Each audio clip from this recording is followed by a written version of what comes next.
Bismillahirrahmanirrahim. Assalamualaikum warahmatullahi wabarakatuh. Alhamdulillahirabbil alamin wassalatu wassalamu ala asyrafil mursalin sayyidina Muhammadin khatamin nabiyyin wa alihi wa sahbihi ajma'in. Wala haula wala quwata illa billahil aliyyil azim. Alhamdulillah, alhamdulillah. Saya mengajak para pendengar Radio IKIM untuk kita sama-sama berusaha terus dalam meningkatkan ketakwaan kita, kesabaran kita, kesyukuran kita, dan lebih lagi dengan keadaan yang sedang kita lalui di mana kita sedang berada di bulan Jamadil Akhir. Hanya tinggal selepas ini pertemuan kita dengan Rejab, dan langsung seterusnya dengan Syaban dan Ramadan. Jadi musim sudah begitu hampir. Kita sudah dah potong jauh daripada Muharram, Safar, Rabi. Kini dah sampai hari yang ke-7. Kita nak masuk kepada bulan seterusnya, Rejab. Dan ini adalah bulan-bulan yang mana kalau nak dikira orang terdahulu, 6 bulan sebelum Ramadan sudah dalam ingatan mereka, sudah memberi tahniah, sudah mengucapkan selamat Ramadan, selamat kedatangan Ramadan. 6 bulan sebelum Ramadan itulah yang mereka ingatkan. Dan bila Ramadan dah berlalu, maka mereka terus menjadikan peringatan mereka atas pemergian Ramadan dengan rasa sedih dan pilunya dalam perpisahan dengan Ramadan. Jadi makna dua musim, musim gembira dan musim sedih. Jadi gembira atas kedatangan dan sedih dalam pemergian Ramadan. Jadi hari ini kita nak pergi kepada satu tajuk, iaitu sujud tilawah. Sujud tilawah, kita kata dulu bahawa kita ada 5 jenis sujud dalam solat. Pertama, sujud kita sebagai solat biasa, iaitu lepas rokok, i'tidal sujud. Yang kedua, sujud kita ikut imam. Bila kita takbir saja, walaupun tak baca Fatihah, walaupun tak rokok, kerana imam dalam sujud, kita wajib sujud. Yang ketiga, sujud syukur yang kita kata pada minggu lepas. Dan hari ini kita sujud tilawah. Dan yang kelima ialah sujud sahwi. Sujud tilawah ni adalah satu sujud yang disunatkan. Dia tak wajib, dia sunat. Iaitu sunat kepada siapa? Pada 3 kumpulan. Pertama, pada orang yang membaca. Kedua, pada orang yang mendengar. Ketiga, pada orang yang memberi tumpuan mendengar. Kita ada beza. Orang yang membaca, kita tahulah bila baca. Baca ni pula dia kena baca satu ayat atau surah yang lengkap. Jangan dipetik satu-satu, tak, dia ambil satu ayat yang ada maksud sempurna. Dan dia mestilah baca daripada satu orang dan tidak mengambil masa yang lama antara ayat sujud dengan perbuatan sujud. Kemudian di sana orang yang membaca. Yang kedua ialah orang yang mendengar. Maksud orang yang mendengar ni adalah orang yang tidak memberi tumpuan. Kebetulan dia lalu di sana, kebetulan dia ada di sana, dia dengar imam baca surah yang dituntut sujud, maka dia sujud. Dan yang ketiga ialah orang yang memberi tumpuan. Memang dia dengar betul-betul ayat yang dibaca, maka lebih lagi yang dituntut ialah kalau yang membaca tu sujud. Orang yang baca tu dia sujud, tapi kena ada syarat dia lah. Kalau sujud ni satu daripada ibadat, perlu kepada wudu. Walaupun baca Quran tak perlu wudu, sunat, tapi nak sujud kena ada wudu, pakaian yang bersih, menutup aurat, menghadap kiblat, dengan takbir, niat, salam, tertib dan sebagainya. Jadi mudah-mudahan ini satu amalan. Kerana di dalam Al-Quran lebih kurang ada 14 tempat di mana ayat-ayat sujud ni kalau dibaca, maka disunatkan kita sujud sama ada dalam solat maupun di luar solat. Itu dia. Itu dia mukadimah berkaitan tajuk kita pada pagi ni dalam Tahsinul Ibadah bersama Ustaz Fazli, bicara tentang sujud tilawah. InsyaAllah sebarang persoalan ingin anda kongsikan bersama, boleh di talian 03 6205 1500. Rakan tugas saya Mona bersedia menanti panggilan anda, dan juga menerusi Facebook yang mana kita kongsikan di www.facebook.com/ikim.fm insyaAllah. Dan kita bersedia menanti panggilan anda untuk sebarang persoalan. Kita rehat seketika, kembali selepas ini. Cerdik yang soleha, penyejuk mata, penawar hati.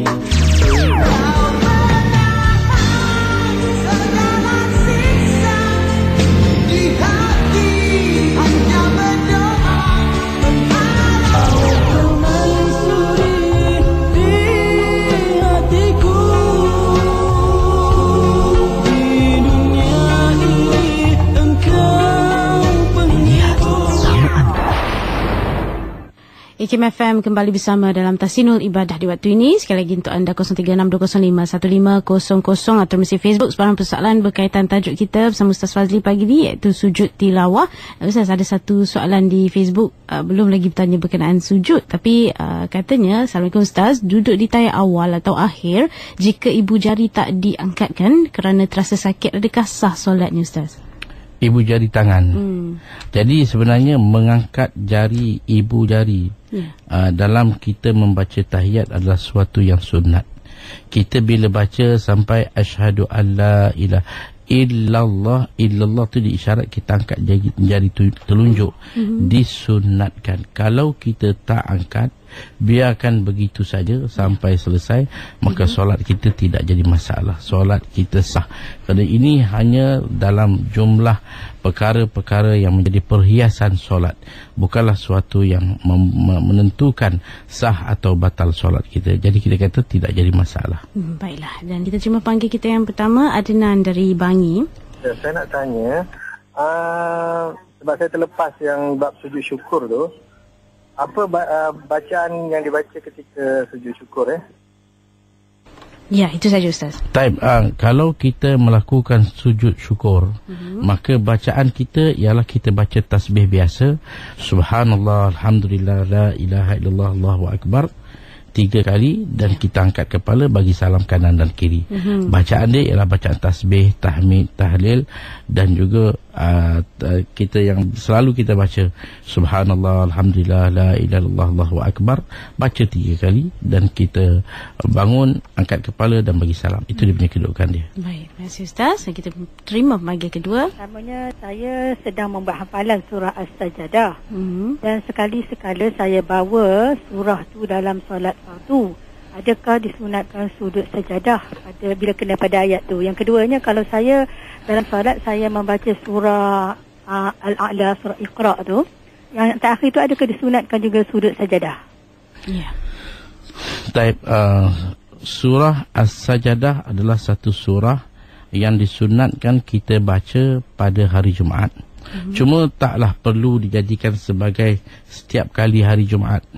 Mungkin kita boleh tinggal pada sekali-sekala dan kita buat pada banyak kalanya, banyak masanya. Iaitu setiap hari Jumaat kita boleh buat mungkin 3 kali dalam sebulan, 1 kali. Kerana baginda tak buat terus-menerus setiap Jumaat. Cuma kita di Malaysia ni kita buat setiap kali. Tapi tak ada masalah kalau tiap-tiap pagi Jumaat kita baca surah As-Sajadah, maka disunatkan kita sujud. Kalau kita baca surah lain, surah A'la, Iqra bismi rabbikal ladzi khalaq, sampai sana sujud ada.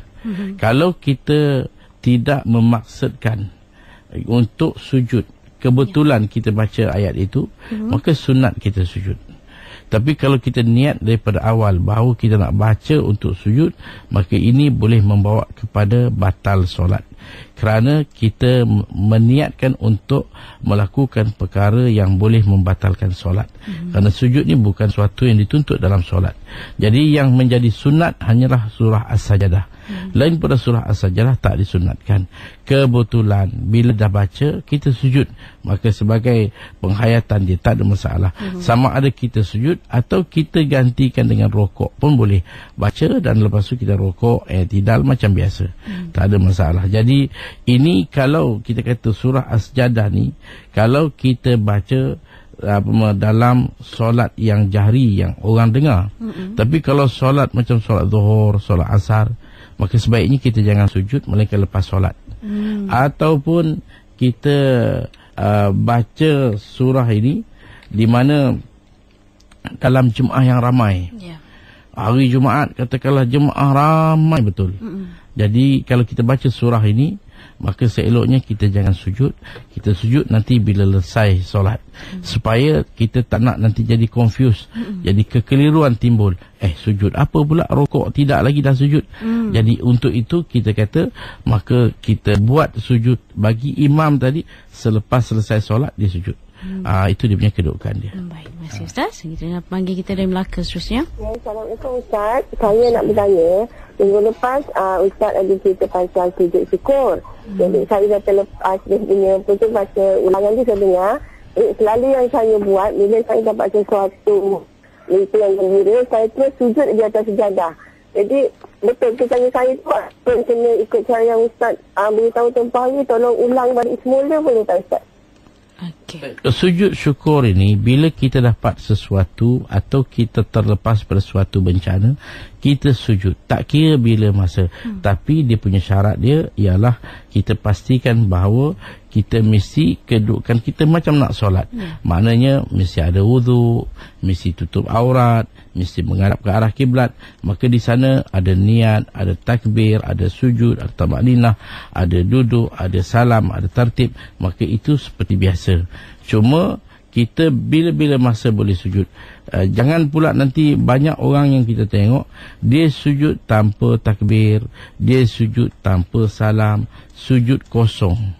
Sujud kosong ni tak jadi, tak ada apa-apa. Sebab kita nak buat ibadat dalam pengabdian diri kita kepada Allah. Kita tak boleh buat dengan cara yang kita rasa. Kita nak buat nak sembah Allah, kita tak boleh guna macam inilah cara saya dengan cara sendiri, tak boleh. Kita kena berpandukan kepada apa yang telah ditetapkan oleh syarak. Maka contohnya macam sujud syukur, panduan dia ialah kita mesti ada wuduk, kita mesti menghadap kiblat, menutup aurat dan sebagainya. Jadi dan sujud tu mesti ada takbir. Kalau kita turun sujud begitu saja dengan tanpa apa yang kita kata tadi, maka itu tak jadi, itu tak sempurna dan tak betul perbuatan kita. Baiklah, dan kita dengar panggil kita seterusnya ya. Saya nak tanya, bolehkah tahiyat akhir dibaca pada tahiyat awal? Kadang-kadang kita terlupa masa tahiyat akhir, kita terbaca sampai ke tahiyat awal saja, kemudian terus memberi salam. Adakah sah solat kita? Jujur Ustaz. Tapi kalau kita terbaca, patutnya tahiyat awal dibaca seperti tahiyat akhir. Kita terbaca. Kalau kita sengaja, hukum dia makruh. Kalau kita tak sengaja ataupun kita dapati imam dia panjangkan, jadi imam ni dia baca lambat, membuatkan masa yang agak panjang. Kita dah habis baca dah, dia tak habis lagi, maka kita terbaca sampai habis, hukum dia tidak ada masalah. Jadi kalaulah kita tersilap tahiyat awal, kita baca tahiyat akhir, sampai akhirnya kita bagi salam, sampai fil alamina innaka hamidum majid, kita terbagi salam. Lepas tu kita tinggal kita baru rakaat kedua, belum selesai. Jadi apa jadi? Solat kita tidak batal, kerana perkara ni adalah bukan suatu yang disengajakan.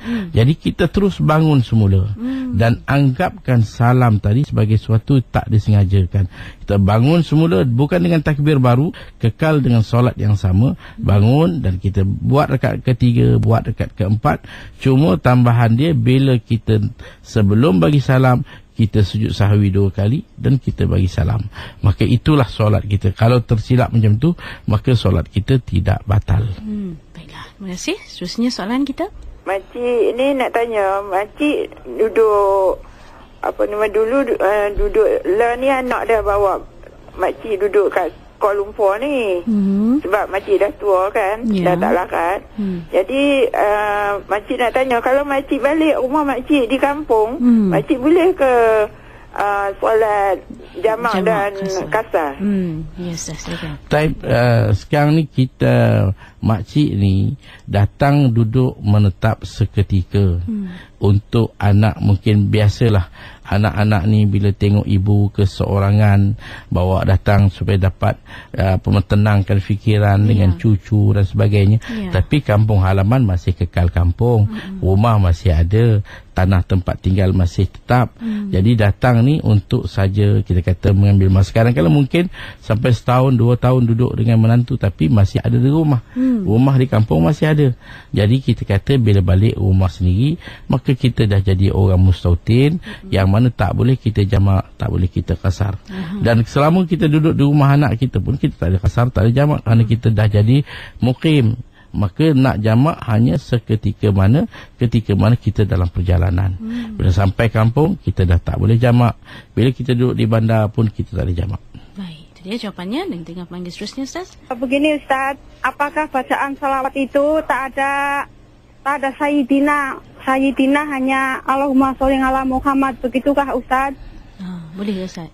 Baik, dalam kita solat, kita sebut Sayyidina. Sayyidina ni suatu yang Nabi sendiri sebut. Ana sayyidu waladi Adam. Nabi sebut sendiri. Walaupun kalau zaman Nabi tak baca, tetapi tidak menjadi suatu yang menghalang kita daripada kita membaca. Tak salah pun. Kerana kalau Bilal pun Nabi kata anta akhuna wa sayyiduna fil Islam. Kalimah sayyid ini adalah kalimah hormat. Kalau bahasa Melayu kita kata tuan. Kita cakap dengan seseorang terhormat yang kita rasa lebih umur, lebih kedudukan. Kita tuan apa khabar bila sampai. Jadi hormat kita. Kalau hormat pada Nabi dengan perkataan sayyidina tidak bermakna kita telah mensyirikkan Allah. Kita telah membuat satu pujaan kepada Nabi melebihi daripada Allah. Tidak. Hormatlah. Kerana hadis yang digunakan oleh ramai kononnya Nabi kata jangan kata Sayyidina. Hadis itu dalam apa yang dikaji oleh Imam Sayuti, bahawa hadis itu tidak ada asas. Tidak wujud pun hadis itu. Jadi bukan suatu yang boleh menjadikan pegangan kita. Kita sebut Sayyidina suatu biasa. Kalau kita dengar berita-berita di negara Arab, bila dalam berita dalam bahasa Arab, dia akan sebut, saya dulu selalu dengar BBC ataupun CNN dalam bahasa Arab, dia akan sebut Syed Clinton, dia akan sebut Syed Ishaq Rabin. Syed maknanya itu pada orang-orang yang kita tahu siapa mereka. Kalau disebut Syed dah orang tak ada kata apa, biasa. Jadi kalau kita nak sebut Sayyidina Muhammad, suatu yang terhormat, rasa hati kita kasih, kita kena hormat Nabi jauh lebih daripada hormat bapa dan ibu kita. Jadi kalau kita sebut atas maksud hormat, kerana Nabi sendiri kata ana sayyidu waladi Adam. Nabi sendiri kata, bukan satu yang bercanggah. Jadi asas yang dibawa tadi tidak ada langsung dengan hadis yang dikatakan jangan sebut Sayyidina. Jadi sebut Sayyidina adalah suatu yang dibolehkan, tak ada masalah. Ustaz, panggil seterusnya. Saya nak tanya, kalau ibadah-ibadah sunat yang kita lakukan, lepas tu kita nak sedekah pahala pada kedua orang tua kita yang dah meninggal. Okey, sefaham saya memang ibadah sunat kita kena minta izin suami. Tapi seandainya kita ada abang kandung, kita melakukan ibadah sunat tu, kemudian kita niatkan pahalanya kepada orang tua kita, adakah tergantung pahalanya sehingga kita memberitahu abang kandung kita ataupun tak perlu? Itu saja saya minta penjelasan Ustaz. Kita bila melakukan apa saja ibadat, maka Nabi suruh kita berkongsi sama. Dalam solat kita, dalam puasa kita, dalam apa saja, berkongsi kita dengan ibu bapa kita. Jadi tak perlu kita nak minta izin sesiapa pun. Ini sekadar mana yang kita buat bila kita selesai solat.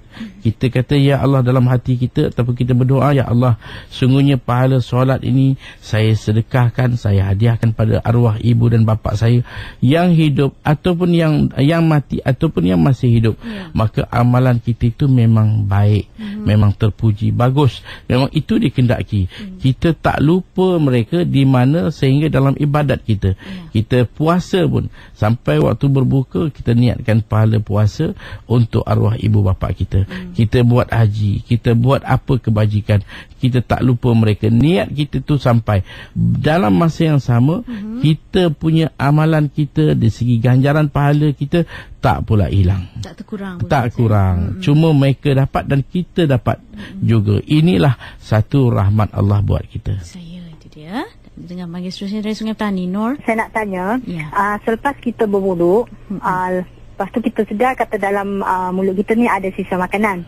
Lepas tu kita terus sembahyang. Adakah batal atau tidak sembahyang kita, sah atau tidak sembahyang kita tu? Atau kita perlu ambil air sembahyang semula ke macam mana? Baik, terima kasih Ustaz. Assalamualaikum warahmatullahi wabarakatuh. Kalau kita dah ambil wuduk tadi, sebelum kita ambil wuduk kita makan, kemudian kita ambil wuduk, kita tak berkumur, kemudian selepas wuduk dalam mulut kita masih ada, sama ada sesuatu yang ada perisa dia, ataupun sesuatu yang kalau kita ludah dia jadi lain. Macam contohnya kadang-kadang kita makan macam buah naga tu, kalau kita makan air liur kita merah.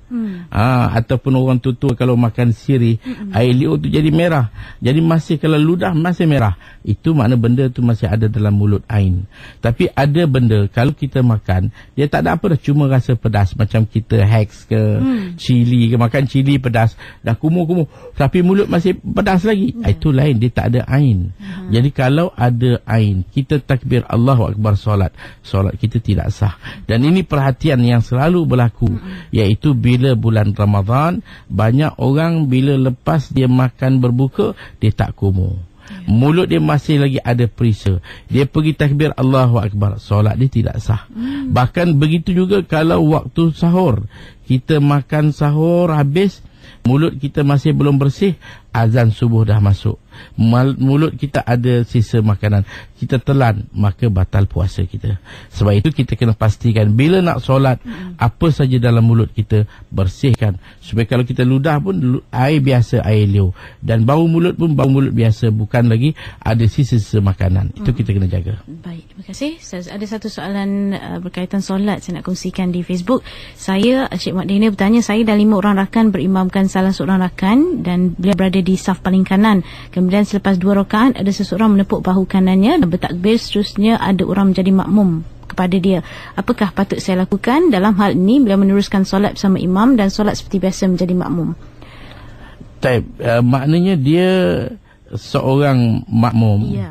Dalam masa yang sama ada orang lain pula datang untuk ikut dia. Kerana syarat nak jadi imam ini ialah seorang yang tidak menjadi makmum. Itu syarat dia. Jangan kita ambil macam contoh kita solat dalam satu masjid yang besar. Kita nak tengok imam depan tak nampak jauh. Kemudian kebetulan depan kita ada kawan yang kita tahu, kita niat ikut dia sajalah. Nak ikut jauh, kita ikut orang depan kita. Dalam masa yang sama, orang itu sebenarnya dia juga makmum kepada imam di depan sana. Maka kita tidak sah. Solat yang makmum tadi tidak sah. Kerana dia ikut seorang makmum, yang makmum itu terikat dengan imam. Tapi solat beliau tu sah lah Ustaz?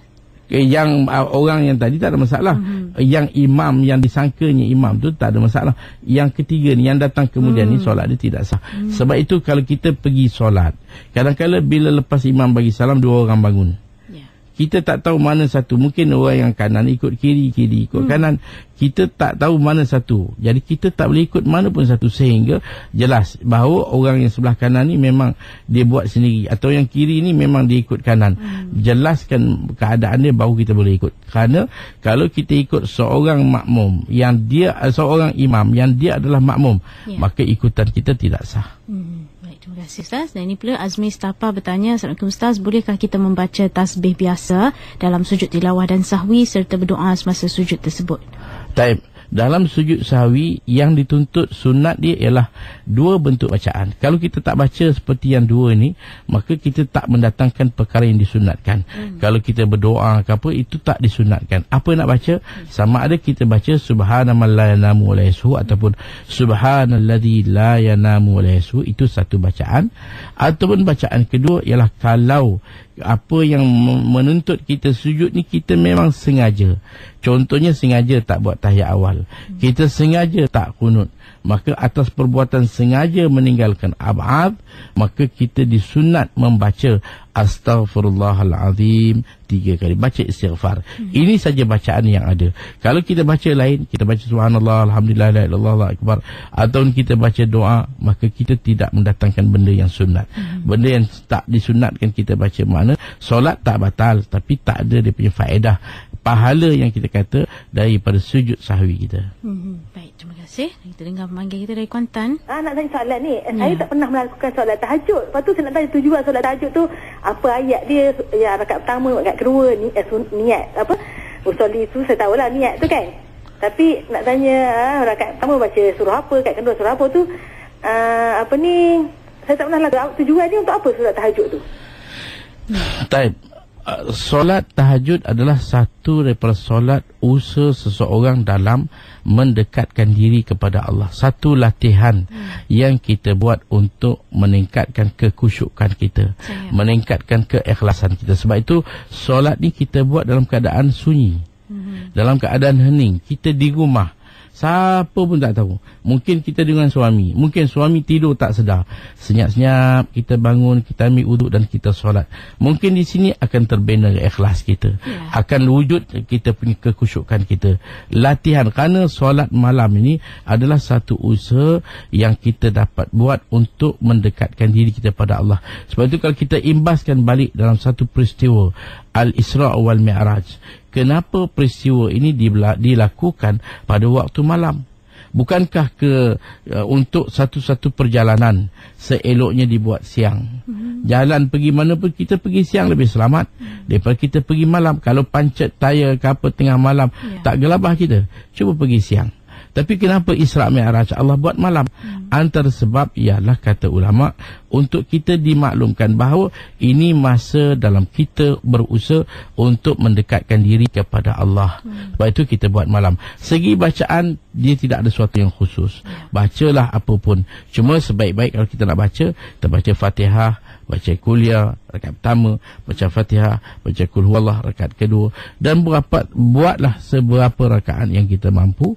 Tapi jangan pula sekali satu malam aja kita buat habis-habisan, besok tumbang terus tak bangun.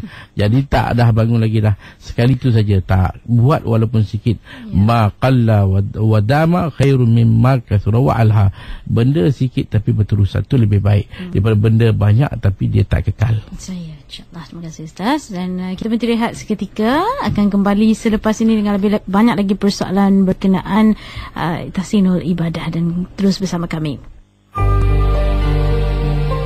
Bila mana kita bangun untuk mendirikan solat, seluruh perlakuan daripada mula kita mengangkat takbir Allahu Akbar, qiyam kita, rukuk kita, sujud kita, duduk kita dan membaca tahiyah kita, sesungguhnya ini keseluruhannya adalah merupakan munajat seorang hamba kepada Tuhannya. Rasulullah SAW bersabda, sesungguhnya seseorang kamu apabila dia bersolat, maka dia adalah berbisik-bisik dengan Tuhannya. Hadis yang diriwayatkan oleh Imam Al-Bukhari. Ya, terima kasih kepada anda. Terus bersama dalam rancangan Tahsinul Ibadah, kembali bersama dengan Ustaz Fazli selepas ini, dan kita dengarkan soalan kita seterusnya, Ustaz, ya. Asal wuduk orang yang dia berwuduk tadi celak di mata tak hilang? Kalau kita pakai celak, kemudian kita ambil wuduk, maka wuduk kita sah. Kerana celak ni, kita tengoklah celak, selalunya celak dia tidak menjadi penghalang kepada air untuk serap. Dia bukan macam cat. Sebab celak ni sekejap je kita pakai, pagi tak sampai petang tu hilang. Tapi sekarang lah 1 jam lebih je dah kita klik-klik mata, hilang lah celak kita. Sama juga dengan kadang-kadang gincu yang dipakai yang murah ni, pakai sekejap nanti bibir mulut gerak habis hilang dah. Jadi dia bukan macam cat. Kalau macam cat, kalau pewarna macam setengah orang dia letak dekat kuku dia, itu kadang-kala sebulan 2 bulan tak hilang, warna merah, warna itu tak boleh, itu menghalang. Jadi kalau macam sekadar celak, ini tak menghalang air, maka kita pakai sebelum kita ambil uduk, dan kita ambil uduk kita sah, tak ada masalah. Terima kasih Ustaz. Daripada Facebook, Puan Rohani bertanya, anak saya membaca Quran di atas kerusi. Apabila tiba pada ayat sajadah, dia terus bangun, ambil sajadah dan sujud. Bolehkah dia berbuat demikian? Taib, boleh sambil berdiri. Tapi itulah, kalau dia baca dalam keadaan dia ada wuduk, dan bila sampai ayat sujud, dia letak Quran tepi, dan dia pun takbir niat saja aku sujud tilawah kerana Allah, dia pun turun sujud. Kemudian setelah dia baca ayat apa yang disunatkan bacaan dia, dia angkat kepala, duduk dan bagi salam kanan kiri, maka sujud dia sah, tak ada masalah. Itu dia. Dan kita dengar soalan daripada JB Puan Haida. Assalamualaikum Ustaz, saya nak tanya macam mana yang dikirakan berubah niat dalam solat tu? Maksudnya berniat dalam sembahyang, keadaannya macam mana tu boleh sampai batal solat tu? Kemudian macam nak sembahyang awal waktu tu, mana lebih utama, sembahyang walaupun anak bising ataupun tidurkan anak dulu baru lepas tu sembahyang? Ya. Baik. Mengenai dengan ubah niat, kita ada 4 dia punya kedudukan dia. Pertama, kerana kita tahu niat ini sesuatu yang perlu menjadi pengisian dalam takbir. Bila kita takbir Allahu Akbar, 3 isi dia. Pertama disebut sebagai qasad, al-qasdu, iaitu kita sebut usalli, sahaja aku solat. Yang kedua kita sebut fardu zuhur. Yang ketiga kita sebut waktu zuhur, asar, maghrib, isyak. Jadi usalli fardu zuhri, ini niat. Jadi kalaulah kita dah niat zuhur, tiba-tiba dalam rakaat pertama, kedua, ketiga berubah niat kita sebab tadi kita tersilap. Sebenarnya kita nak solat asar, kita telah niat zuhur. Bila berubah niat, maka solat kita batal. Jadi ubah niat daripada fardu ke fardu batal. Ubah niat daripada sunat ke fardu pun batal.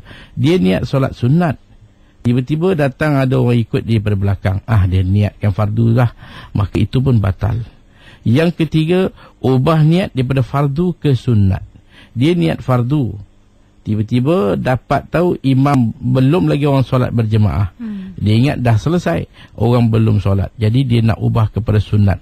Boleh, fardu ke sunat boleh, syarat dia sunat mutlak. Katakanlah dia niat fardu zuhur, dia ubah kepada sunat mutlak, sunat semata-mata sunat, maka dia boleh buat, boleh tukar, tak ada masalah, ke sunat mutlak.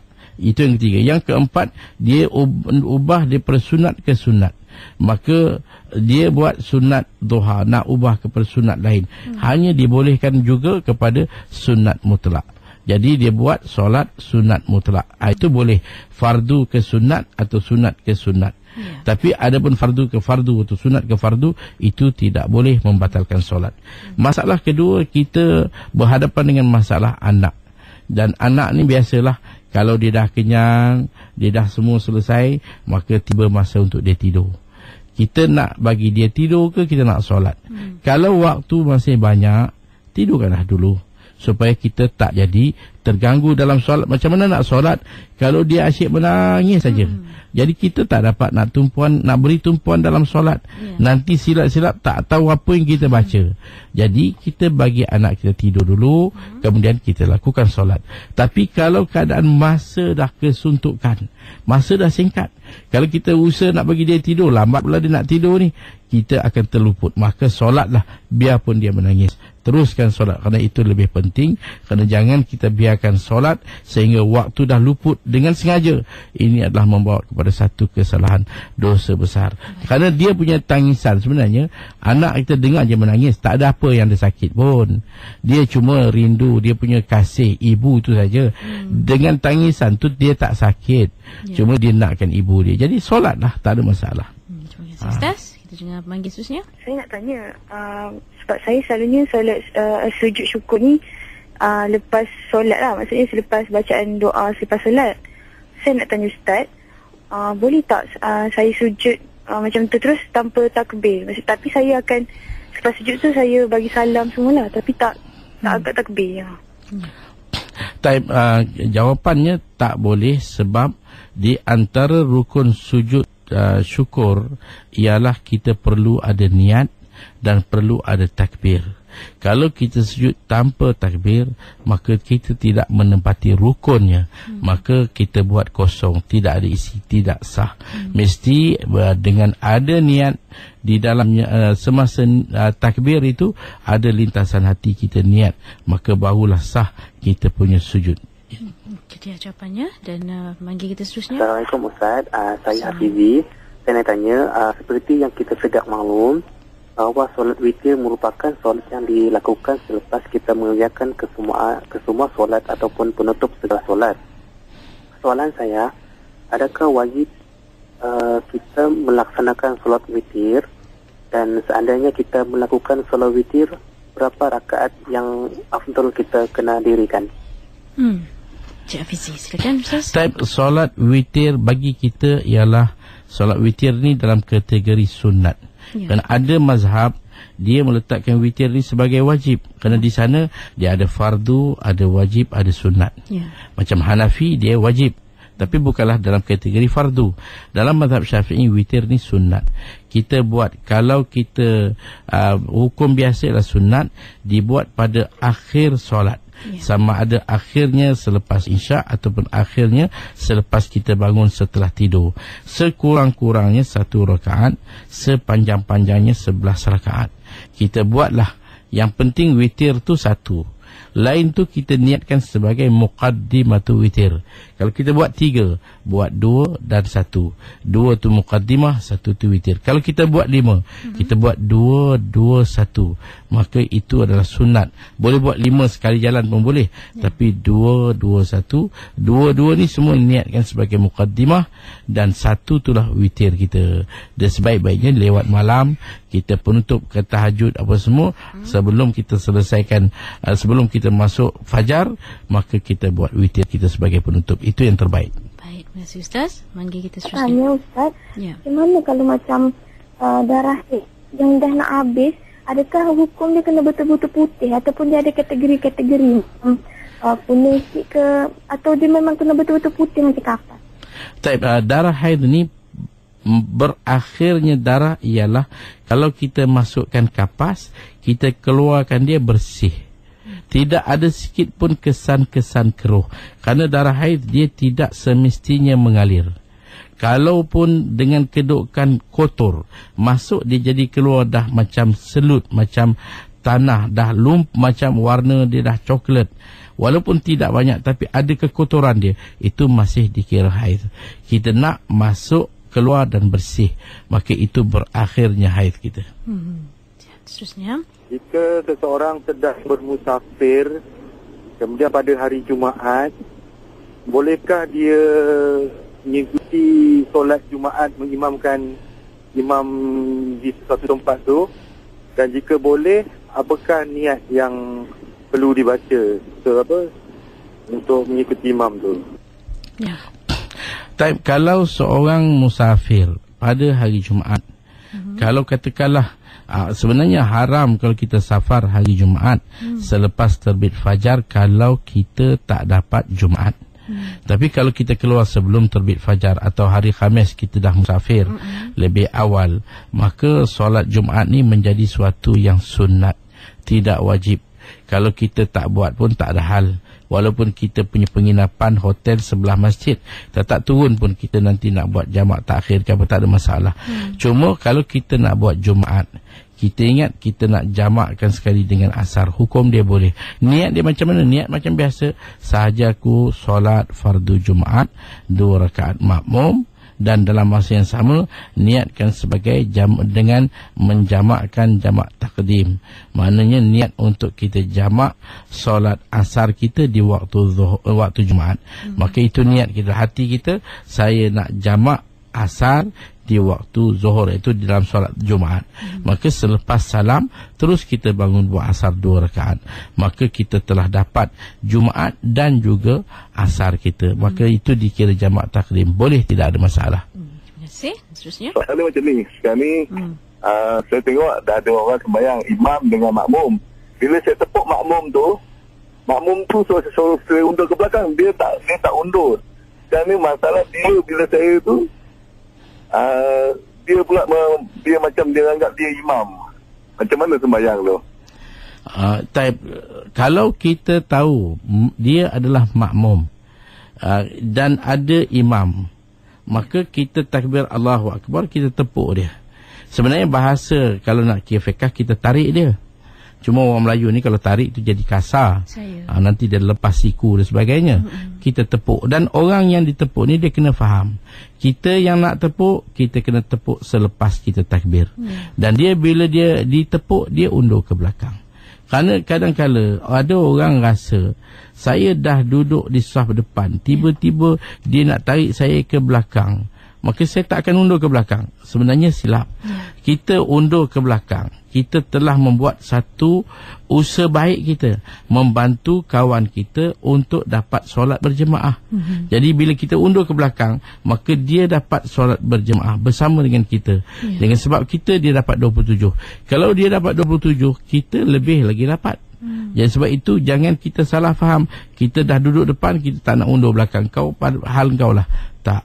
Tapi kalau dia nak anggap dia sebagai imam tu, salahlah, dia makmum. Maka patutnya kita tepuk dia ke belakang. Itu dia punya kedudukan. Terima kasih. Dan seterusnya, saya nak tanya tentang solat tahiyatul masjid. Kiranya kuliah dah dimulakan, kita baru sampai di masjid, adakah perlu solat tahiyatul masjid? Dan yang kedua, untuk sekiranya begitu juga untuk sekiranya khutbah Jumaat dah disampaikan, kita baru sampai, jadi apakah pemberatan kita ke atas solat tahiyatul masjid?